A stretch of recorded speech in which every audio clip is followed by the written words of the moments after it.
कि फंक्शन क्या होता है। ये टॉपिक आपने क्लास 11th के अंदर ऑलरेडी पढ़ा हुआ है, तो बस इसको थोड़ा सा रिकैप करवा रहा हूं कि F A tense to be is consider as a function if every element in domain has exactly one output in codomain। मतलब सिंपल सिंपल सा है। 11th क्लास में आप क्या करते थे, आप एक सेट लेते थे, पहले सेट को आप ए बोलते थे और एक सेट लिया जाता था दूसरा, उसको आप बी बोला करते थे। फर्स्ट सेट के अंदर सपोज करो मैंने कुछ एलिमेंट्स डाले हुए 1 2 3 एंड बी सेट के अंदर हमने कुछ एलिमेंट डाले एक्स वाई जेड। अगर फर्स्ट सेट में 1 इनपुट देने पर मुझे x आउटपुट मिलता है, 2 इनपुट देने पर मुझे y आउटपुट मिलता है, 3 इनपुट देने पर मुझे z आउटपुट मिलता है, तो ऐसी कंडीशन में मैं इसे फंक्शन कहता हूं। ठीक है, अगर ऐसा होता है कि 1 इनपुट देने पर मेरे को x मिलता है और 1 इनपुट देने पर मुझे y भी मिल जाता है, मतलब सेम इनपुट देने पर डिफरेंट डिफरेंट आउटपुट मिल जाते हैं, तो ऐसी सिचुएशन में वो मेरा फंक्शन नहीं कहलाएगा।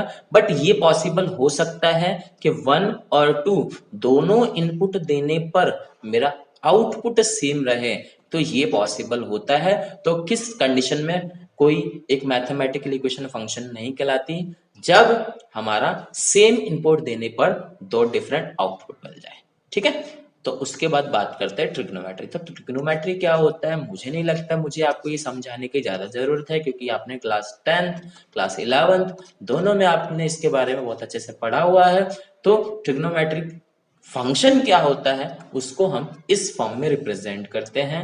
तो ट्रिग्नोमेट्रिक फंक्शन को हम इस फॉर्म में रिप्रेजेंट करते हैं जहां पर जो हमारा x होता है वो इनपुट का काम करता है जिसको हम डोमेन के नाम से जानते हैं, और जो हमारा y होता है वो आउटपुट होता है जिसको हम रेंज के नाम से जानते हैं। अब बात करते हैं इनवर्स ट्रिगो क्या है। तो गाइस इनवर्स ट्री को समझने के लिए मैंने एक छोटा सा एग्जांपल लिया है। तो छोटा सा एग्जांपल के अंदर हमें मालूम है कि जो हमारा ये हमारा ट्रिग्नोमेट्रिक फंक्शन है, जहां पर जो हमारा x है वो हमारा डोमेन का काम करता है और जो y है वो हमारा रेंज का काम करता है। तो गाइस जब हम कोई ऐसी कंडीशन आ जाए जब हमारा डोमेन रेंज बन जाए और रेंज डोमेन बन जाए, तो ऐसी कंडीशन को हम इनवर्स ट्री को कहते हैं, जैसे कि यहाँ पे रिप्रेजेंट किया गया है। तो यहाँ पे ये जो हमारा x था वो पहले डोमेन का काम कर रहा था, बट अब जो यहाँ पे x है ये हमारा रेंज का काम करेगा, और ये जो हमारा y था ये पहले रेंज का काम करता था, अब यहाँ पर ये जो y है ये डोमेन का काम करेगा। तो जब ये रिप्लेसमेंट हो जाती है तो इस रिप्लेसमेंट को हम इनवर्स ट्री को कहते हैं। अब हम बात करते हैं इनवर्स ट्रिग्नोमेट्रिक फंक्शन क्या होता है।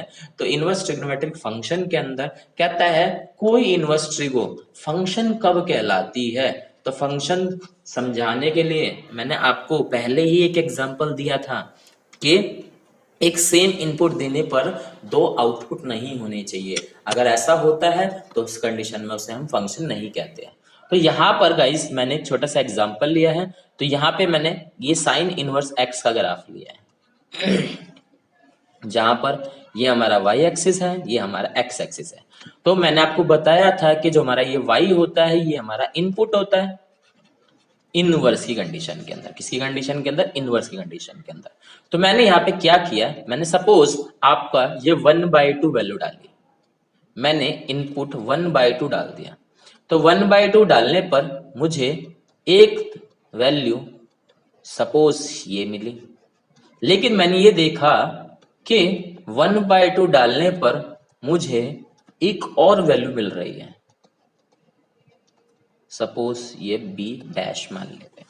तो इनपुट मैंने डाला a, तो a इनपुट डालने पर मुझे b भी मिल रहा है और a ही इनपुट डालने पर मुझे b डैश भी मिल रहा है, तो जो कि मेरी फंक्शन की कंडीशन को अनसेटिस्फाई करती है। तो इनवर्स ट्रिग्नोमेट्रिक फंक्शन किस सिचुएशन में कहलाता है, तो उसके लिए हमें क्या करना पड़ता है, उसके लिए हमें कुछ रिस्ट्रिक्शंस डाल देनी होती है। रिस्ट्रिक्शन डालने के लिए जैसे मैंने यहाँ पे कुछ एक काम किया है कि मैंने यहाँ पे देखा कि अगर मैं इसको यहाँ से ब्रेक कर दूं, क्योंकि जैसे ही हम यहाँ जाते हैं यहाँ जाने के बाद वैल्यूज रिपीट होना स्टार्ट हो रही है, वैल्यूज रिपीट होना स्टार्ट हो रही है। तो मैंने यहाँ पे जाके इस फंक्शन को यहां से जाके रिस्ट्रिक्ट कर दिया जहां पे ये वैल्यू π/2 है, और यहां पर मैंने इसको रिस्ट्रिक्ट कर दिया कि अब मैं इसके आगे नहीं जा सकता, मैं इसके आगे नहीं जाऊंगा और ना ही इसके आगे जाऊंगा। तो यहां पे मैंने देखा कि अब अगर मैं -1 से लेके 1 के बीच तक कोई भी वैल्यू डालता हूं, कोई भी वैल्यू डालता हूं, तो मेरे पास यूनिक आउटपुट आ रहा है कि नहीं? यूनिक आउटपुट आ रहा है, बट कहां तक? सिर्फ और सिर्फ π/2 तक। अगर जैसे मैं π/2 को क्रॉस करता हूं तो यहां पर क्या होने लग जाएगा? वैल्यूज रिपीट होना स्टार्ट हो जाएगी। तो सेम सिमिलर वर्क यहां पर भी है कि यहां पे ये वैल्यू डाला तो डिफरेंट आउटपुट आ रहा है। ठीक है, तो यहां पर ये जो रिस्ट्रिक्शन है, इस रिस्ट्रिक्शन को हम क्या बोलते हैं? तो इस रिस्ट्रिक्शन को हम प्रिंसिपल वैल्यूज बोलते हैं। तो इस प्रिंसिपल वैल्यूज को समझने के लिए हम एक टेबल समझते हैं। तो यहाँ पे हमने इनवर्स ट्रिग्नोमेट्रिक फंक्शन लिए हैं, sine inverse x, cos inverse x, cosec inverse x, sec inverse x, tan inverse x and cot inverse x, कि यहाँ पे डोमेन कहां से कहां तक पुट किए जा सकते हैं जहां पर उनकी रेंज यूनिक हो।